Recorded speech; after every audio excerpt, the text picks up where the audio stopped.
Je m'inspire toujours des consultations quand je fais une vidéo pour aider quelqu'un tout de suite. Alors, ce que j'entendais cette semaine, une des personnes que j'ai rencontrées, c'est qu'elle se mettait tout le temps à la diète, au régime, pour pouvoir créer un lousse, pour pouvoir reprendre du poids. Ça fait des années qu'elle fait ça. Puis elle disait elle-même, je m'enlise. C'est-à-dire qu'elle se mettait peut-être 15 livres ou 10 livres qu'elle avait tout le temps en tête pour pouvoir reprendre du poids, pour pouvoir remanger un peu plus. Puis ça la rend malheureuse parce qu'elle se rend compte à quel point elle passe beaucoup d'énergie, beaucoup de temps dans sa tête à penser à ça. C'est comme un poids mental vraiment plus grand que le 15 livres avec lequel elle joue au yo-yo depuis des années. Des années. Je pense que ça datait de l'adolescence, si je me rappelle bien. Alors, moi, je veux l'aider tout de suite, puis tout le monde qui est comme elle. Alors, qu'est-ce que je suggérerais à cette personne-là?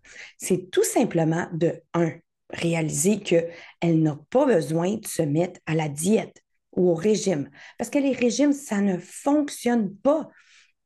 Pourquoi ça ne fonctionne pas? C'est parce qu'on utilise notre volonté. Puis de la volonté, on en a en quantité limitée.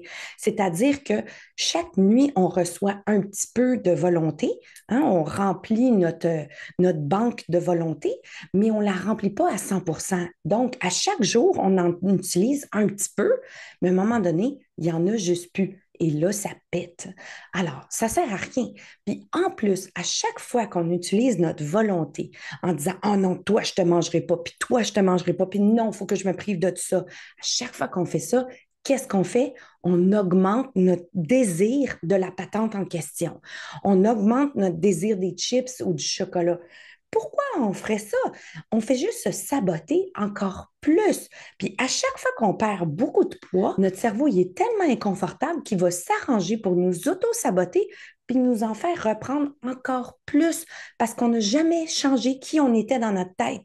Alors, quand on ne change pas qui on est dans notre tête, il y a comme une dichotomie, une dissonance cognitive dans notre cerveau, puis on s'arrange pour s'auto-saboter pour ne plus jamais retourner là. Qu'est-ce qu'il faut faire? Il faut réaliser ces trois choses-là. Alors, dissonance cognitive, volonté, puis créer du désir pour la patente en question à chaque fois qu'on s'en prive. Juste prendre conscience de ces trois choses-là, vous allez vous aider à aller un petit peu plus loin puis vivre un peu mieux.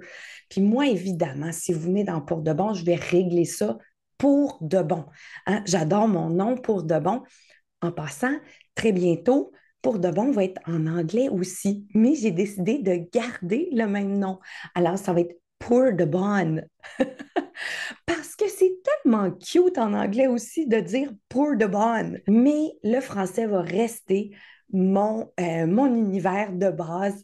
Je vais rester la francophone qui travaille en anglais aussi. Je ne sais pas si vous saviez, mais moi, ma raison d'être que j'ai en moi, dans mon cœur, c'est aider tout en m'amusant. Aider en m'amusant, en créant une bulle de bonheur autour de moi, puis tout le monde qui vient dans Pour de bon vit ça et c'est tellement chouette. Alors, si jamais ça vous intéresse, au mois d'août, à mon retour de vacances, je vais avoir des rencontres de groupe gratuites. Oui, en groupe. Comme ça, je réserve plus de temps aux gens qui sont dans Pour de bon. Puis, je vais pouvoir rencontrer les gens en groupe puis répondre à toutes leurs questions. Ça va être super le fun. Je vais m'arranger pour faire une rencontre de groupe en français chaque semaine, puis une rencontre de groupe en anglais chaque semaine.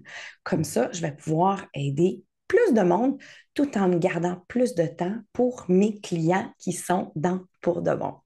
Pour de bon.